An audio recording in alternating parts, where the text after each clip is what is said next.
Shalom semuanya. Kita jumpa lagi pada video pengajaran saya pada kesempatan ini. Dan kali ini saya akan melengkapi pengajaran tentang rahasia doa yang sudah saya upload beberapa hari yang lalu. Jadi bila Anda ingin pengetahuan Anda tentang doa lengkap, maka Anda sebaiknya menyaksikan video saya sebelumnya tentang rahasia doa. Nah, pada kesempatan ini saya akan membagikan pengajaran kepada Anda tentang bagaimanakah supaya setiap kita kemudian bisa berhasil masuk ke dalam hadirat Tuhan, tempat kudus dan tempat maha kudus. Ayat firman Tuhan memberikan kita tuntunan yang sangat sederhana. Saya akan membacakan kepada Anda di Mazmur 24 ayat 3 dan 4. Dikatakan di sana, siapakah yang boleh naik ke atas gunung Tuhan? Siapakah yang boleh berdiri di tempatnya yang kudus? Ayat 4 berkata, orang yang bersih tangannya dan murni hatinya, yang tidak menyerahkan dirinya kepada penipuan dan yang tidak bersumpah palsu. Jadi kalau kemarin saya katakan bahwa ketika kita berdoa, kita harus berjuang untuk tidak hanya berada pada the altar of sacrifice, lingkaran ketiga daripada hadirat Tuhan. Nah, kita harus kita harus berusaha masuk ke tempat kudus, bahkan to the holy of holies, tempat maha kudus.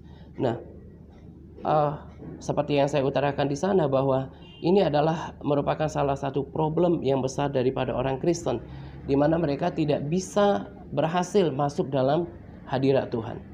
Nah, pada video kali ini saya akan menuntun Anda yang sungguh-sungguh mau membangun kehidupan doanya, bagaimana caranya supaya kita bisa naik ke gunung Tuhan dan berdiri di tempatnya yang kudus. Ayat firman Tuhan berkata bahwa orang yang bersih tangannya, siapakah yang boleh naik ke atas gunung Tuhan? Siapakah yang boleh berdiri di tempatnya yang kudus? Orang yang bersih tangannya dan yang murni hatinya, yang tidak menyerahkan dirinya kepada penipuan dan yang tidak bersumpah palsu. Saya katakan dalam video saya bahwa orang Kristen bermasalah untuk berdoa. Mereka tidak bisa menikmati hadirat Tuhan, tidak mendapatkan nikmatnya berdoa. Itulah kenapa mereka menjadi malas untuk berdoa, karena sesungguhnya mereka tidak nikmati hadirat Tuhan. Nah, kenapakah kemudian kita tidak bisa nikmati ini semua? Adalah karena tangan kita nggak bersih, hati kita nggak murni. Mungkin menyimpan sakit hati, mungkin menyimpan kekecewaan, mungkin menyimpan kemarahan, bahkan mungkin iri hati. Nah, ini semuanya, hati yang kotor seperti ini menjadi penghalang bagi kita untuk masuk ke dalam hadirat Tuhan. Orang yang bersih tangannya itu berarti merujuk pada perilaku yang bersih, bukan perilaku yang jahat, yang sikap dan perbuatannya menunjukkan perilaku yang baik. Lalu kemudian yang tidak menyerahkan dirinya kepada penipuan dan yang tidak bersumpah palsu. Nah, ini merujuk pada kekudusan perkataan. Pada video kali ini saya akan memberikan pengajaran kepada kita semua, bagaimana supaya kita bisa menikmati doa. Kita harus cek dulu bagaimana sikap dan perilaku kita setiap hari.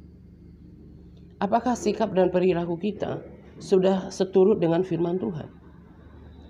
Apakah dalam hati kita ini masih menyimpan kesalahan orang, menyimpan kemarahan, menyimpan kedengkian, menyimpan permusuhan terhadap orang lain, kebencian, iri hati, dan segala penyakit hati. Nah, kalau orang menyimpan sampah hati yang sedemikian itu, tentunya dia tidak akan mungkin bisa merasakan Tuhan di dalam hadiratnya. Demikian juga dengan perkataan kita. Kalau perkataan kita adalah perkataan-perkataan yang menipu, perkataan-perkataan yang kotor, perkataan-perkataan yang kosong, yang sembrono, perkataan-perkataan yang tidak membangun, menyakiti orang lain, memfitnah, mengatakan hal-hal yang jahat, maka ini akan menjadi penghalang untuk kita masuk ke dalam hadirat Tuhan. Yesaya 59 berkata bahwa pemisah antara manusia itu adalah kejahatan dan dosa.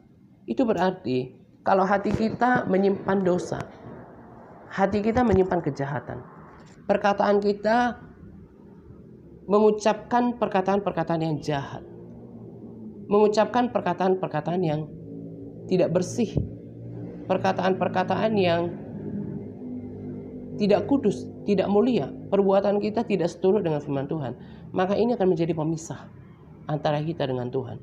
Maka tak heran ketika seseorang kemudian berjuang, dia mau belajar berdoa sebetulnya, dia mau menikmati hadirat Tuhan, tetapi tidak bisa.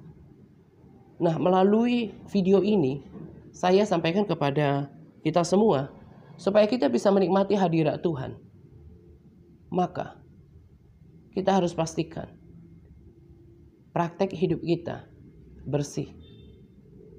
Kita harus pastikan perkataan kita, perkataan yang keluar dari mulut kita adalah perkataan yang jujur, perkataan yang positif, perkataan yang membangun, perkataan yang baik, yang benar, yang memuliakan Tuhan, yang memotivasi. Kalau perkataan kita adalah perkataan-perkataan yang jahat, bohong, dusta, kemudian ketidakjujuran, yang kosong, yang sembrono, kebun binatang, bahkan mencaci maki, bergosip, memfitnah, maka jangan harap bisa masuk ke dalam tempat kudus Tuhan. Jangan berharap bisa menikmati Tuhan di dalam hadirat-Nya. Demikian juga dengan hati kita.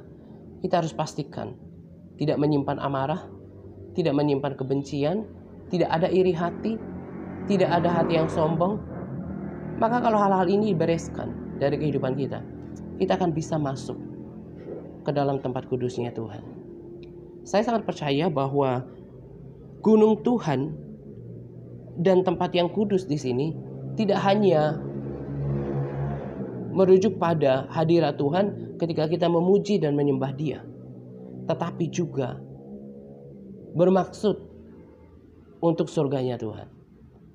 Itu artinya bahwa kalau kita mau berkenan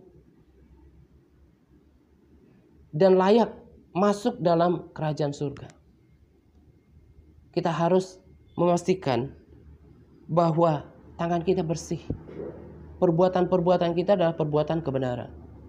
Lalu kita harus pastikan hati kita tidak menyimpan kotoran hati, berbagai penyakit hati, karena itu akan menajiskan hati kita. Nah, demikian juga dengan perkataan-perkataan kita. Jangan ada perkataan-perkataan yang kotor, yang tidak membangun, bahkan menyakiti hati orang. Karena Wahyu 21 ayat 27 juga berkata, tidak akan masuk ke dalamnya sesuatu yang najis. Ke dalam kerajaan surga tidak akan masuk hal-hal yang najis, perkataan yang najis, perbuatan yang najis, hati yang najis. Nah, kiranya video singkat ini dapat memberikan tuntunan kepada Anda bagaimana masuk ke dalam gunungnya Tuhan, hadirat Tuhan, tempatnya yang kudus. Kita harus kuduskan hati kita, kuduskan perkataan kita, kuduskan perbuatan kita. Kalau orang bisa mempraktekkan hidup seperti ini, maka ia akan menikmati persekutuannya dengan Tuhan. Dia bukan hanya berada pada pinggiran saja, tetapi dia masuk ke dalam tempat kudus, holy place, bahkan to the holy of holies, ke ruang maha kudus. Nah, di sanalah terjadi pemulihan kehidupan kita. Seperti kemarin untuk recharge kekuatan kita, itu tempatnya ketika kita masuk dalam persekutuan yang dalam dengan Tuhan, di tempat kudus, holy place, bahkan the holy of holies, tempat maha kudus. Nah, kiranya video singkat saya ini memberkati Anda. Kalau Anda mau menikmati Tuhan di dalam hadirat-Nya, merasakan nikmatnya berdoa, merasakan nikmatnya hadirat Tuhan, pastikan perbuatan-perbuatan kita adalah perbuatan-perbuatan yang bersih dan benar. Pastikan hati kita tidak menyimpan amarah, kebencian, kepahitan, menyimpan kesalahan orang, iri hati, kedengkian terhadap orang lain. Dan juga pastikan perkataan kita adalah perkataan yang baik, yang membangun, yang memberkati, dan memuliakan Tuhan. Kalau orang mempraktekkan hal ini dalam kehidupannya, dia akan berhasil menjangkau Tuhan di dalam doanya. Demikian juga dia akan berhasil mencapai Tuhan di dalam kekekalan. Nah, kiranya video ini membekali Anda untuk bisa menikmati hadirat Tuhan di dalam doa-doa, bahkan berkenan untuk mencapai Tuhan di dalam kerajaan surga. Kita akan jumpa lagi pada video saya selanjutnya. Tuhan Yesus memberkati berlimpah-limpah. Amin.